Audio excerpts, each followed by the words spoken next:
मुर्दाबाद मुर्दाबाद मुर्दाबाद मुर्दाबाद मुर्दाबाद मुर्दाबाद मुर्दाबाद मुर्दाबाद जब हरा लाल लहराएगा, जब हरा लाल लहराएगा। जो कानून को अपने हाथों में लेकर जो एक झुंड की शक्ल में एक व्यक्ति के ऊपर इल्जाम लगाकर, झूठे इल्जामात लगाकर उस पर अत्याचार करके, उसको मार के, उसको पीट कर कत्ल कर देते हैं और एक प्री प्लान साजिश। हम लोगों से, पुलिस डिपार्टमेंट से, कि आप लोग क्या कर रहे हैं, क्या आपको लॉ नहीं पता, क्या आपको अपनी ड्यूटीज नहीं पता कि किस कदर आपको जो है अपने लॉ एंड ऑर्डर को मेंटेन करना है, किस कदर जो है आप अपने लोगों को जो है कंट्रोल करना है। जो जिस तरीके से आरएसएस और जिस तरीके से मैं आप लोगों को बताना चाहता हूं, जिस तरीके से आरएसएस और हिंदू विश्व परिषद के लोग जिस तरीके से टारगेट बनाकर मुसलमानों को मार रहे हैं, आप लोगों को ये चीज बखूबी जानते हुए भी आप खामोश हैं। यहाँ तक कि शर्मनाक बात यह है कि यूपी के अंदर जिस हादसे के शिकार होने वाले को आंखों देखी, जिस मीडिया वालों ने, 2 लोगों ने, मीडिया वालों ने जाकर अगर कंप्लेंट दर्ज करवाने की कोशिश की तो उल्टा उन पर एफआईआर दर्ज की गई और इस हादसे को सोशल मीडिया पर अपलोड करने वाले 3 नौजवानों पर एफआईआर दर्ज की गई, जबकि जो इस हादसे के मुजरिम है, जो इस हादसे के मुजरिम है वो फरार, उन पर केस दर्ज नहीं है, वो फरार है, उन पर किसी किस्म का। एनडीए सरकार, नेशनल डेमोक्रेटिक अलायंस जब से बैठी है, मोदी ने जब से तीसरी बार हल्फ लिया है, तब से लेकर अब तक 1 महीने के दरमियान मुसलमानों के साथ लगातार मॉब लिंचिंग करते चले जा रहे हैं। अब तक हिंदुस्तान में 13 मॉब लिंचिंग के वारदातें पेश आई हैं। ये नरेंद्र मोदी, हमारे प्रधानमंत्री मिस्टर नरेंद्र मोदी अपने स्पीचेस में कहते हैं कि दुनिया के लोग कह रहे हैं कि हिंदुस्तान बदल रहा है। मैं आज मिस्टर नरेंद्र मोदी से ये बात कहना चाहता हूँ कि दुनिया के लोग ये भी कहते हैं कि हिंदुस्तान बदल नहीं रहा है, हिंदुस्तान लिंचिस्तान की तरफ चला जा रहा है। हिंदुस्तान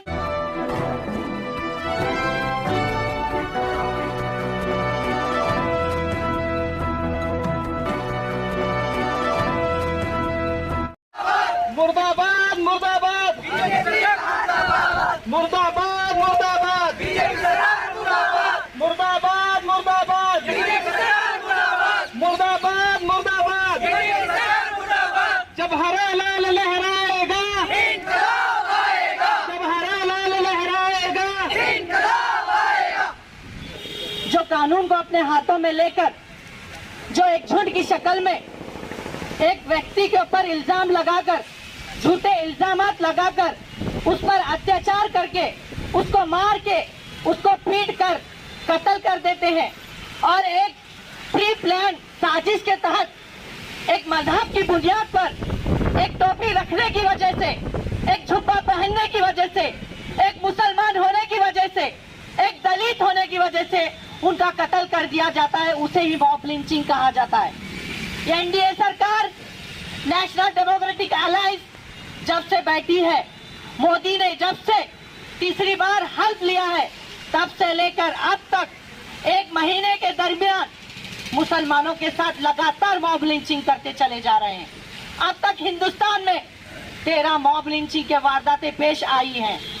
ये वारदातें, ये मॉब लिंचिंग का सिलसिला वैसे तो 2014 से ही शुरू हो गया है, लेकिन फिर भी जून के महीने में 13 से ज्यादा लोगों की मॉब लिंचिंग की गई।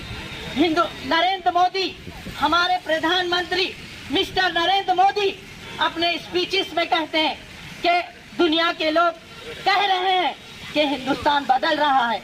मैं आज मिस्टर नरेंद्र मोदी से ये बात कहना चाहता हूँ कि दुनिया के लोग ये भी कहते हैं कि हिंदुस्तान बदल नहीं रहा है, हिंदुस्तान लिंचिस्तान की तरफ चला जा रहा है।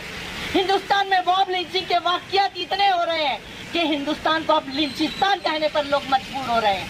नरेंद्र मोदी को इस बात का ख्याल रखना चाहिए। 4 जून से लेकर 7 जुलाई के दरमियान 13 लोगों की मॉब लिंचिंग की गई है। हिंदुस्तान में 90% लिंचिंग, 90% से ज्यादा हत्याएं लिंचिंग के नाम पर होती हैं।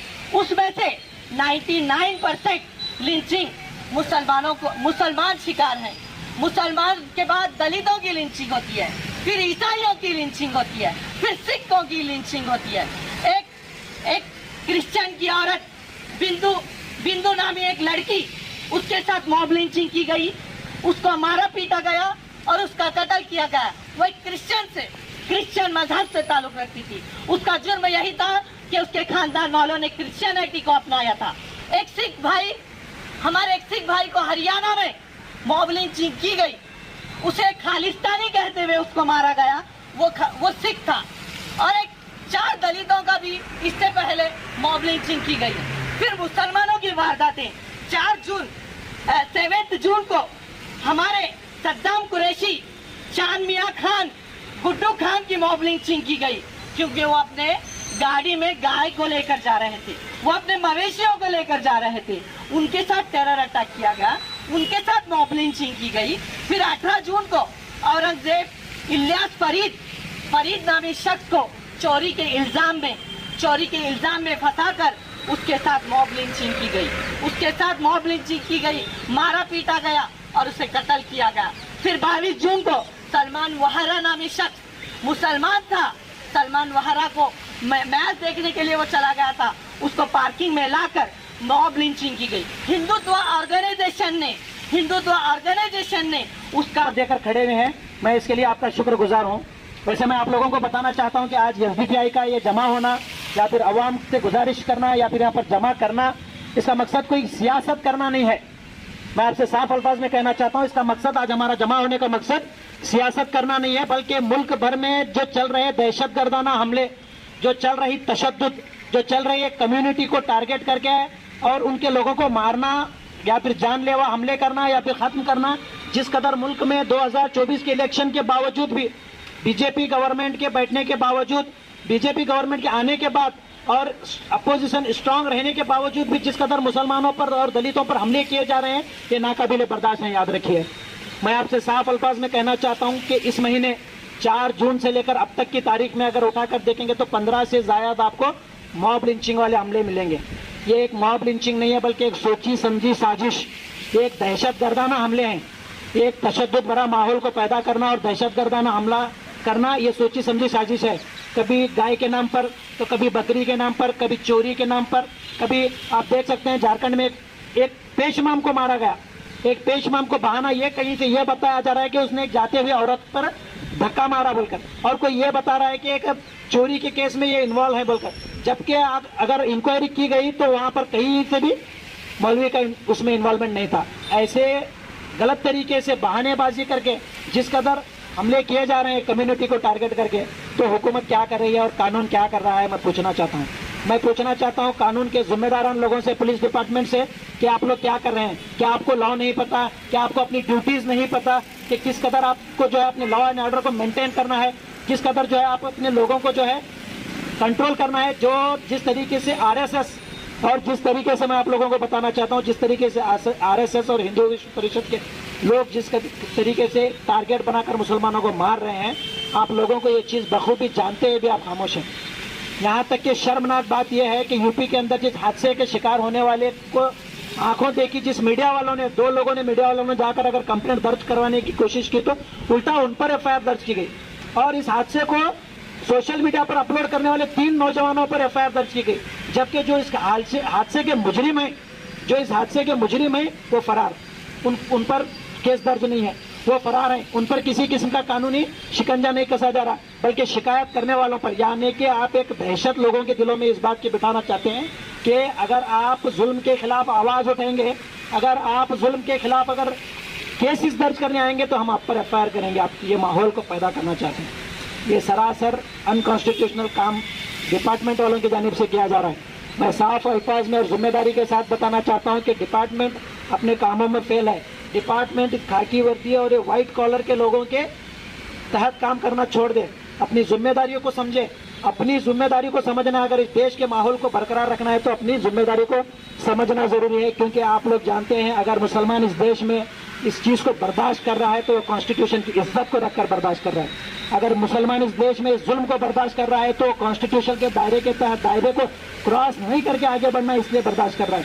अगर मुसलमान इस देश में इस बर्बरियत को बर्दाश्त अगर कर रहा है तो बाबा साहेब अंबेडकर के लिखे गए संविधान की इज्जत को बरकरार रखने के लिए बर्दाश्त कर रहा है। वरना याद रखिए, ये मुसलमान शरीयत भी जानता है, आपको मैं बताना चाहता हूँ, ये मुसलमान शरीयत भी जानता है और कॉन्स्टिट्यूशन भी जानता है। मैं दरख्वास्त करना चाहता हूँ हुकूमत से और मैं लोगों से बताना चाहता हूँ कि जिस कदर हमारे मुल्क के खास करके एक नौजवान मुस्लिम कम्युनिटी और साथ ही साथ जो हमारे दलित कम्युनिटी और जो भी पिछड़े तबका के ये लोग बड़ी खुशियां मना रहे थे इस बात को लेकर के अब अपोजिशन स्ट्रांग है, बीजेपी लीड में नहीं है बोलकर। मैं पूछना चाहता हूं अपोजिशन में बैठे वाले लीडर राहुल गांधी से कि कितनी बार इस महीने में मॉब लिंचिंग के ताल्लुक से आपने डिस्कशन की, कितनी बार आपने पार्लियामेंट में मुसलमानों के फेवर में आप आवाज उठाए, कितनी बार आप दलितों के फेवर में आवाज उठाए, कितनी बार आप क्रिश्चियनिटी के तहत जिसके औरत को मारा गया उस बर्बरियत के खिलाफ आपने आवाज उठाई, नहीं उठाई। आप अपने पॉलिटिकल मुद्दों के तहत आवाज उठाते हैं, आप अपने पॉलिटिकल फायदे को देखते हुए आवाज उठाते हैं। इसीलिए हमेशा से एसडीपीआई की एक दरख्वास्त है आवाम से कि अपना कायद चुनो, अपना कायद खड़ा करो, वो शख्स लीडर के तौर पर खड़ा करो जो तुम्हारी आवाज उठा सके। अरे मैं बहुत दूर नहीं जाना चाहता, अगर आपको मैं बताना चाहूँ तो आपके इल्म में मैं बताना चाहता हूँ इस बात को कि ये मॉब लिंचिंग का असर हमारे बीजापुर शहर तक भी पहुंच चुका है। पिछले महीने यहाँ पर खुद सारवाड़ के अंदर, बीजापुर से लगभग 10-15 किलोमीटर का रास्ता है, वहां पर सारवाड़ में जो है एक मुस्लिम लड़के को गाय लेकर जाते हुए मारा गया, जिसके साथ एक वो जो स्वामी होता है ना, स्वामी की मजहब वाला लड़का भी मौजूद था। आपको मैं बताना चाहता हूँ वो गाय भी प्रेग्नेंट थी। कोई कसाई गाय प्रेग्नेंट गाय नहीं काटता और कोई स्वामी अपनी गाय किसी कसाई को नहीं बेचता। वो पालने के लिए ले जा रही गाय को लेकर खड़ा करके उस लड़के को इस तरह पीटा, इस तरह बर्बरियत वाली हरकत की गई।